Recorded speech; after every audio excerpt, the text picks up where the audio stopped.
Magluto ko paniud to. Minsan na pud ka ni nga putahe ako ang pancham nga lutoon. Tanawa ra gud akong ingredients. Breast chicken, is chicken fillet, carrots ug sayote, patatas o repolyo. Ayo.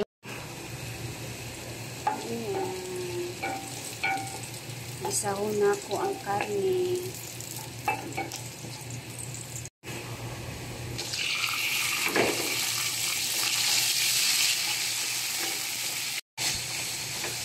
Kay light brown naman ang chicken, dungagan natin tubig gamay para na dali siya mahumok.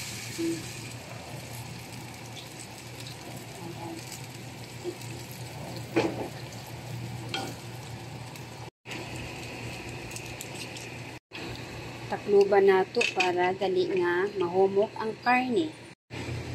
After 3 to 5 minutes, humok na ning karne, so idugang nato ang gulay,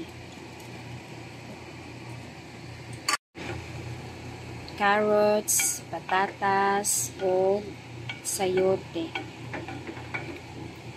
Okay. Takluban na itong balik haron nga mahumok ang gulay. After 3 minutes, idugang nato ang repolyo para al dente ang gulay. Mas lami man good ang gulay kung al dente, di kayo siya lata. Dili mawala ang iyang nutrients. Since na-mix na siya tarong, takluban nato usab haron mas mahumok ang repolyo ang gaban nga gulay. Let's wait for another 3 minutes. Okay, since I think al dente na ang gulay, isagol nato ang atsal o sibuyas dahon. Okay. So, we're almost done.